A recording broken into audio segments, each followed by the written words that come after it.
Hello everyone, welcome to our channel. In this video, we shall discuss the editorials of The Hindu piece by piece. उसका analysis देखेंगे. चलिए शुरुआत करते हैं. शुरुआत करने से पहले आपके लिए एक ज़रूरी सूचना. आज की इस वीडियो में आपके लिए एक छोटा सा इत्तू सा प्यारा सा सरप्राइज भी है. प्लीज़ मेक श्योर आप इस वीडियो को पूरे एंड तक देखें. नाउ आज के हिंदू में कुछ एडिटोरियल्स आए हैं, कुछ न्यूज़ आई, कुछ आर्टिकल्स आए हैं जिनकी एक लिस्ट, एक फहरिस्त आपके लिए सामने है. All of these articles are not to be read. कुछ बच्चे मुझसे ये सवाल पूछते हैं, कुछ स्टूडेंट्स ये सवाल पूछते हैं कि सर ये कौन सा न्यूज़पेपर में से कौन सा एडिटोरियल पढ़ना चाहिए, कौन सा आर्टिकल पढ़ना चाहिए, किस तरीके से किस एडिटोरियल को छोड़ा जा सकता है. So this is a list of those editorials जो कि आप छोड़ सकते हैं. नंबर वन, स्पार्कलिंग पीपल वाला एडिटोरियल आपको पढ़ने की जरूरत नहीं है. It is politically motivated. इसमें ऑपोजिशन की बात हो रही है एंड अल्टीमेटली एक स्ट्रॉन्ग ऑपोजिशन को किस तरीके से सीएए की प्रोटेस्ट में बिहेव करना चाहिए अगेंस्ट द गवर्नमेंट, उसकी बात कर रहा है. Not at all useful for civil services या जुडिशरी के एस्पिरेंट्स के पॉइंट ऑफ व्यू से. Secondly, unhelpful combativeness. इसमें भी गवर्नमेंट की आलोचना हो रही है on political lines. It can be negated. इसको नहीं पढ़ा जा सकता है, इसको अवॉइड किया जा सकता है. Different feathers but a political flocking together. ये भी एक पॉलिटिकली मोटिवेटेड एक एडिटोरियल है. This can be skip. इसको स्किप किया जा सकता है. In the name of self defence is again a repetitive one.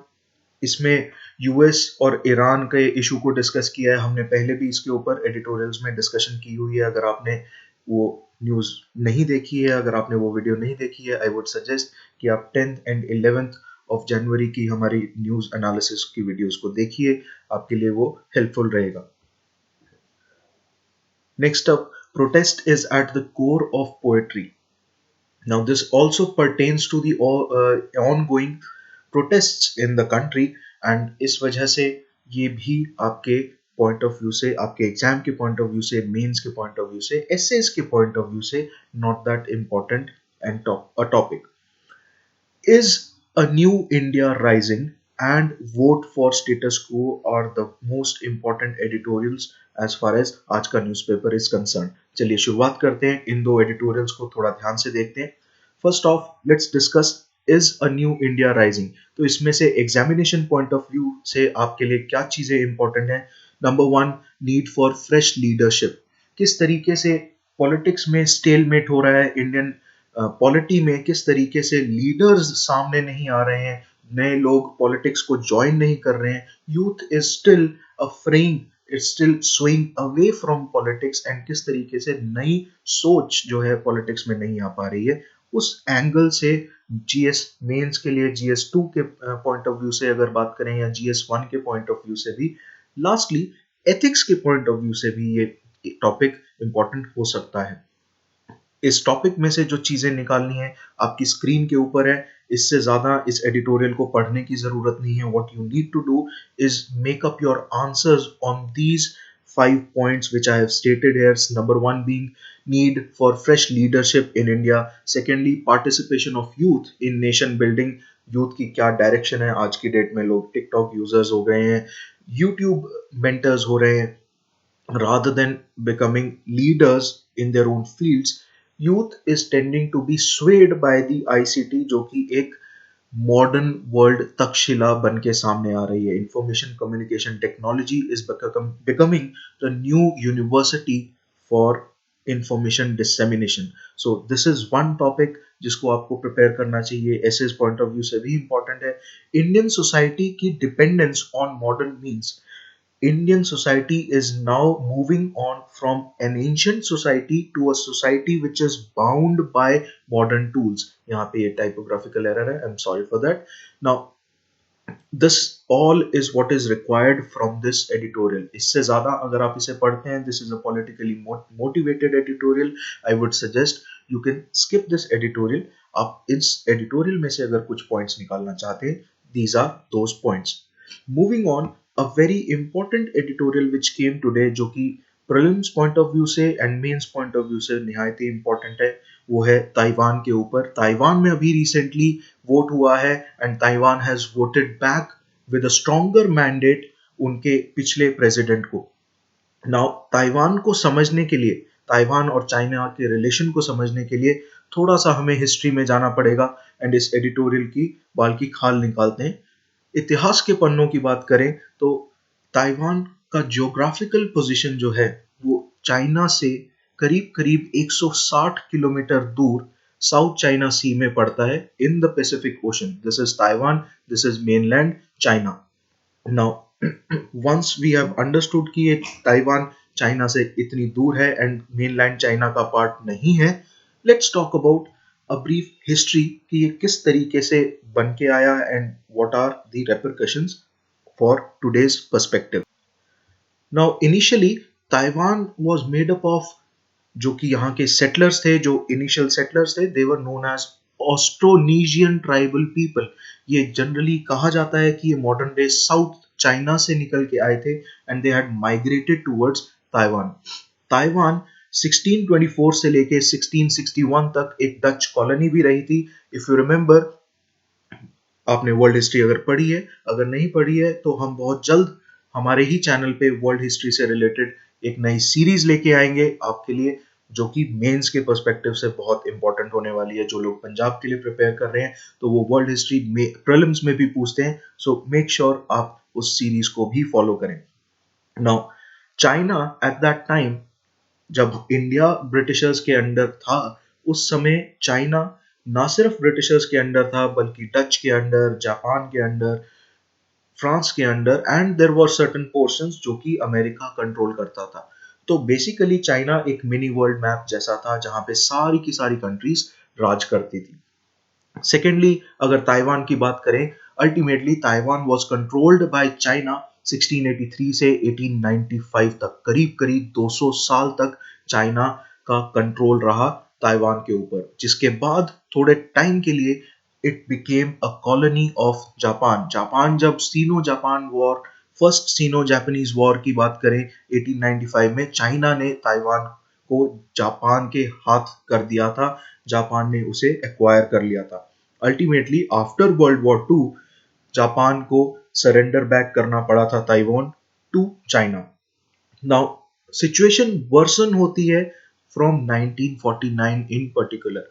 1949 के दौरान चाइना में सिविल वॉर छिड़ती है। सिविल वॉर में जो प्रेजेंट गवर्नमेंट है, जो कि चाइनीज कम्युनिस्ट पार्टी को बिलोंग करती है, तो कम्युनिस्ट पार्टी ने वहां के चाइनीज नेशनलिस्ट पार्टी के लोगों को 1949 में अगर बात करें तो माओ से तुंग उस टाइम पे बहुत एक्टिव थे चाइना में। तो माओ से तुंग की जो कम्युनिस्ट पार्टी थी, उन्होंने नेशनलिस्ट पार्टी के लोगों को चाइना से खदेड़ दिया था। ये नेशनलिस्ट पार्टी के जो लोग थे, they belonged to the Kuomintang government. ये वही कुओमिंतांग गवर्नमेंट है जिसने पुराने टाइम पे चिंग, QING, अगर आप चाइनीज मैंडरिन की बात करें तो क्यू की जो साउंड रहती है वो च से रहती है, तो चिंग डायनेस्टी की नींव हिलाई थी कुओमिंतांग गवर्नमेंट ने। अल्टीमेटली इसमें एक नाम बहुत फेमस है, वो फेमस नाम है सुन यत सेन का। यहाँ पे मैंने वो लिखा नहीं हुआ है, आपकी रेफरेंस के लिए बता रहा हूँ। Sun Yat Sen is also known as the father of republic of China. तो father of China belonged to Kuomintang government. Kuomintang government basically Chinese nationalist party की गवर्नमेंट थी, एंड चाइनीज नेशनलिस्ट पार्टी को एंड उसके members को Mao से तुंग की communist party और उसकी आर्मीज ने अल्टीमेटली 1949 के बाद चाइना के मेन लैंड से खदेड़ दिया था। Ultimately this group settled in Taiwan, and Taiwan में करीब करीब काफी सालों तक, करीब करीब दशकों तक इसने राज किया। हालांकि इसकी पॉपुलेशन सिर्फ और सिर्फ 14% थी। नाउ चाइनीज नजरिए से अगर देखा जाए तो चाइनीज नजरिए से ताइवान है क्या? Decades of plus and minus sort of relations, decades of relations जो कि वेवी नेचर के रहे हैं। कुछ टाइम के लिए ताइवान चाइना का हिस्सा रहा, कुछ टाइम के लिए ताइवान जापान का हिस्सा रहा, and ultimately it was surrendered back. China हमेशा से ही ताइवान को अपना हिस्सा मानता रहा है। चाइना ने इनफैक्ट रिसेंटली ये एक स्टेटमेंट भी पास की थी that we will reiterate this formula, one country two systems, जहां पे एक देश होगा लेकिन दो विधान होंगे, दो सिस्टम्स, दो लीगल सिस्टम्स एग्जिस्ट करेंगे। चाइना ने एक बात और भी बोली इसी स्टेटमेंट के साथ, शी जिनपिंग ने एक बात बोली थी that China also reserves the right to use non peaceful means, मतलब वो आर्मी को यूज करके ताइवान को अपने कंट्रोल में भी ले सकती है। This is also one right that China reserves. Secondly, जो मतलबी दोस्त है उसके नजरिए से अगर देखें, यानी कि यूएस के नजरिए से अगर देखें, तो यूएस बाय फार ताइवान का सबसे इंपॉर्टेंट एलाय है, दोस्त है। 1979 में US ended it's diplomatic recognition of Taiwan just because वो चाइना के साथ अपने अपने हालात, अपने रिलेशंस को सुधारना चाहता था। सेकेंडली, इसी के बाद ये यूएस की स्ट्रैटेजी रही है, एक बार वो चाइना को रिकंसाइल करता है, उसके बाद वो ताइवान को अपनी दोस्ती दिखाता है, ये एक मतलबी दोस्त है। एंड उसी नजरिए से अगर देखें तो यूएस ने लेटर ऑन ये बात कही that we revoke this attitude जो 1979 में था। एंड अल्टीमेटली यूएस यूएस की आदत है वो दूसरों की टेरिटरीज के ऊपर खुद अपने सेनेट में लॉज पास करता है। And it passed the Taiwan relations act जिसमें ये बोला गया कि अगर चाइना कभी भी ताइवान के ऊपर हमला करता है तो यूएस प्रॉमिस करता है कि वो डिफेंसिव वेपन्स को सप्लाई करेगा टू ताइवान। ये एक बहुत ही डेरोगेटरी स्टेटमेंट थी, एक बहुत ही ऐसी स्ट्रॉन्ग स्टेटमेंट थी जिसे चाइना ने एक आंख नहीं पसंद किया, उसे एक आंख नहीं भाई थी। अल्टीमेटली ट्रंप ने हमेशा से वन चाइना पॉलिसी को क्वेश्चन किया है। जो प्रेजेंट डे प्रेसिडेंट हैं यूएस के, वो डोनाल्ड ट्रंप, आज तक वो वन चाइना पॉलिसी को एक्सेप्ट नहीं करते हैं। इनफैक्ट उन्होंने जो अभी रीइंस्टेटेड प्रेसिडेंट है ताइवान के, साई इंग वेन, उनको फोन कॉल की भी की थी, उन्हें बधाई भी दी थी। जिमी कार्टर के बाद वो ऐसे पहले प्रेसिडेंट हैं जिन्होंने ताइवानीज प्रेसिडेंट के साथ फोन कॉल पे बात की है। Secondly, China is more likely to let the whole relationship with the United States deteriorate in order to show its resolve on Taiwan issue. China US के साथ अपनी दोस्ती को दांव पे लगा सकता है, लेकिन चाइना वन चाइना पॉलिसी के खिलाफ नहीं जा सकता। So this is something which we need to understand now. Chinese perspective थोड़ा यहाँ पे समझना बहुत जरूरी है before we go on and talk about this slide. एक चीज हमें समझनी होगी दैट चाइना हमेशा से ही अखंड चाइना के ख्वाब देख रहा है। चाइनीज जो हान डायनेस्टी को बिलोंग करने वाले जो हान चाइनीज लोग हैं, they are a bit rightist communist kind of Chinese people, जो कि जिस तरीके से इंडिया में राइट विंग एग्जिस्ट करता है एंड वो अखंड भारत की बात करता है, वैसे ही चाइना में एक अखंड चाइना की एक थॉट चलती है। If you want to read more about it, I would suggest to go on and read Chinese history by AG Noorani. AG नूरानी साहब ने एक बुक लिखी है, येलो कलर का उसका कवर है। उस बुक को पढ़िएगा, आपको एक अंडरस्टैंडिंग डेवलप होगी that China has always been wanting to usurp all those territories जहां कभी ऐसा ख्वाब या ऐसा थॉट रहा है चाइना में कि यहां यहां तक चाइनीज एम्पायर एग्जिस्ट करता था। Now let's come back to this now present day issue. इसमें ताइवान के प्रेसिडेंट जो अभी दोबारा सिलेक्ट हुए हैं, दोबारा इलेक्ट हुए हैं, साई इंग वेन, इन्होंने चाइनीज प्रेसिडेंट की इस कॉल फॉर यूनिफिकेशन को डिटेस्ट किया था, रिजेक्ट किया था, one country two systems approach को नहीं माना था। दूसरी बात उन्होंने ये कही थी, जो 23 मिलियन लोग ताइवान में रहते हैं, they will never accept this approach जो कि बीजिंग ने प्रपोज की है। लेकिन इसी के साथ ताइवान ये कहता है that it is a self governed and de facto independent territory. फिर भी it has never formally declared independence from the mainland. आज तक ताइवान ने अपनी इंडिपेंडेंस डिक्लेयर नहीं की। लेकिन ऐसा क्यों है, ये समझते हैं। क्योंकि Taiwan did not want to jeopardise the strong trade relations between the two territories. Taiwan और चाइना का, मेनलैंड चाइना के साथ ताइवान का जो ट्रेड रिलेशन है उसे जेपरडाइज नहीं कर सकता है। इन अ रीसेंट रेफरेंडम, जिसको बेसिकली अगर हिस्ट्री में ट्रेस करें, this is important for prelims point of view कि नगोया रेजोल्यूशन किससे रिलेटेड है। नगोया रेजोल्यूशन बेसिकली ये बात कहता है कि जो इंटरनेशनल कम्युनिटी है, अगर आईओसी की बात करें, through IOC international community will accept Taiwan as under the name of Chinese Taipei. तो ताइवान ने खुद रिजेक्ट किया है रिसेंटली एक प्रपोजल, अगर रेफरेंडम जब हुआ था तो ताइवान ने खुद ये चीज रिजेक्ट की, जिसमें प्रपोज किया गया था कि कंट्री, ताइवानीज कंट्री की जो ओलंपिक टीम है उसका नाम ताइवान रखा जाए। खुद अपने ही रेफरेंडम में ताइवानीज लोगों ने इस चीज को डिक्लाइन किया, इसे रिजेक्ट किया, and ultimately Chinese Taipei was accepted as the name of Olympic teams जो कि ताइवान को रिप्रेजेंट करेंगी। In fact, this was in confirmation with the Nagoya resolution. I would expect you guys to go home and read about Nagoya resolution 1979. Prelim से related basic simple question बन सकता है। Secondly, अभी recently जो verdict आई है, this is an indication of limited support for independence and a greater preference to maintain the status quo. ये बात इसी एडिटोरियल में कही गई है। Now before moving on, what we need to understand from this editorial, ये prelims का सवाल, इसमें से कुछ बनते हैं कुछ नहीं बनते, लेकिन मेंस के पर्सपेक्टिव से this editorial is very important, क्योंकि ये चाइना की एक हिस्ट्री की तरफ हमारा इशारा है। ये एक ऐसा एडिटोरियल है जहां पे आपको ये पता चलता है दैट वन चाइना पॉलिसी, उसका क्या रोल है, एंड वहां पे चाइना में कौन सी ऐसी टेरिटरीज हैं जो चाइनीज मेनलैंड से हटकर रहती हैं।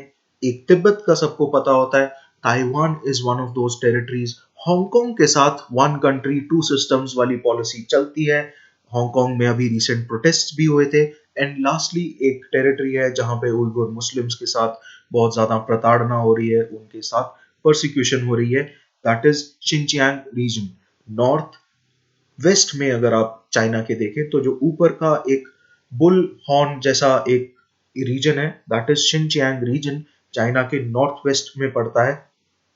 And the second thing that we need to understand is how one China policy works. इसका रूट क्या है, इसका ग्राउंड, इसका फाउंडेशन क्या है। इसका फाउंडेशन समझने के लिए थोड़ा सा अगर आपके पास लाइब्रेरी में जाने का समय हो, जाइए एजी नूरानी की चाइनीज हिस्ट्री की बुक पढ़िए, उसमें आपको पता चलेगा that China is working towards, जो हमारे साथ भी चाइना के जो बाउंड्री रिलेटेड डिस्प्यूट्स हैं, जो बॉर्डर डिस्प्यूट्स हैं, चाहे वो अक्साई चिन का इशू है, चाहे वो अरुणाचल का इशू है, दोनों ही इश्यूज में व्हाट चाइना इज असर्टिंग कि ये टेरिटरीज एंशियंट टाइम्स से चाइना का पार्ट रही होंगी। So on that line China हमेशा अपना, even for that matter South China Sea and East China Sea में जितनी भी टेरिटरीज चाइना सोचता है कि वो उसकी टेरिटरी है, जहां पे भी वो एक्वायर कर रहा है या फोर्सफुल एक्विजिशंस कर रहा है, वहां तक भी यही आइडियोलॉजी काम कर रही है, अखंड चाइना की आइडियोलॉजी काम कर रही है। So that is what you should read more about, because China क्योंकि द नेक्स्ट एशियन जायंट है, चाइना क्योंकि यूएस का एक काउंटर एलाय है, चाइना क्योंकि एशिया का एक फेस बन गया है, ऐसे में मेंस का सवाल बनना तय है। So this editorial is very important as far as this whole aspect is concerned. Lastly, let's talk about the data point which came in today's newspaper. इसमें बात की गई है विमेन रिलेटेड क्राइम्स की। अगर आईपीसी या स्पेशल लॉज की बात करें तो इसे बॉडी ऑफेंसेस की कैटेगरी में पढ़ा जाता है। आज ये देखा जा रहा है that crimes against women has increased year on year basis पे। 2018 में ये पीक पे था और अब इस साल और बढ़ रहा है, या ऐसा किया जाए, ऐसा कहा जाए तो गलत नहीं होगा कि अब उसकी रिपोर्टिंग ज्यादा बेटर तरीके से हो रही है, एंड फॉर दैट मैटर उसमें चार्ज शीट्स ज्यादा फाइल हो रही है। लेकिन एक चीज है जो कि गिरावट में है, वो है चार्ज शीटिंग का रेट। इसका मतलब ये है कि लोगों के खिलाफ जो चार्ज फाइल होता है, जिस आईपीसी की धारा के अंदर, जिस सेक्शन के अंदर वो चार्ज फाइल होता है, वो चार्ज शीटिंग नहीं हो रही है। अल्टीमेटली केसेस जो है वो परवान नहीं चढ़ रहे हैं, उसमें जस्टिस नहीं मिल पा रही है। So what we need to understand from this data point, ये मेंस के पर्सपेक्टिव से बहुत इंपॉर्टेंट है, वो ये है that ultimately what we need is a robust judicial mechanism. हमें प्रोसीजरल लॉज में कुछ ऐसे चेंजेस करने होंगे जिस तरीके से विमेन रिलेटेड क्राइम्स की ना सिर्फ रिपोर्टिंग जो अब बेहतर हुई है, लेकिन उसका जस्टिस डिलीवरी मैकेनिज्म भी थोड़ा हेस्टन हो, थोड़ा फास्ट हो. So this is what we need to understand from data point. I would expect कि आप इसमें से कुछ ऐसे स्निपेट्स, कुछ ऐसे डेटा आप निकाल लें जो आप अपने एसेज में यूज कर सकते हैं. Next up, which is the very important point, हमारे वीडियो का सबसे इंपॉर्टेंट अहम हिस्सा, वो आज का सवाल. सॉरी, आज का सवाल नहीं, आज के सवाल. दो सवाल हैं. This is the surprise which I was talking about. आपकी स्क्रीन पर ये रहे. Now the very first question which we need to work on, and अगर आप आंसर्स लिखते हैं, मैं आपसे एक्सपेक्ट करूंगा कि आप कमेंट सेक्शन में अपने आंसर्स को, पिक्चर्स को अपलोड कीजिए. मैं उसे इवेल्युएट करके आपके लिए आपको कमेंट्स में ही रिप्लाई करूंगा. Critically examine India's role as an ancient giant in the New World Order. Second, is India's society designed to gain benefit from the forthcoming Industrial Revolution 4.0? ये बहुत ही इंपॉर्टेंट क्वेश्चंस हैं. ये मेंस के perspective से बनाए गए हैं. इससे रिलेटेड एसेज भी आ सकते हैं. सो मेक श्योर आप इसके ऊपर थोड़ा सा काम करें. And lastly, essay of the week, woes of a common man. अगर आप इसके ऊपर ऐसे लिखते हैं, आपके इस ऐसे को भी 250 मार्क्स या 200 मार्क्स या 100 मार्क्स, जिस एग्जाम के लिए आप प्रिपेयर कर रहे हैं, उसी के पर्सपेक्टिव से मैं सारे क्वेश्चंस के आंसर्स को, आपके एसेस को इवेल्युएट करूंगा. आप प्लीज इसे कमेंट सेक्शन में अपलोड कीजिए. I will be waiting for your responses. आज इतना ही. इस वीडियो को यहीं विराम देते हैं. कल फिर मिलेंगे इसी समय, इसी जगह. तब तक के लिए शब्बा खैर, शुभ रात्रि, गुड नाइट.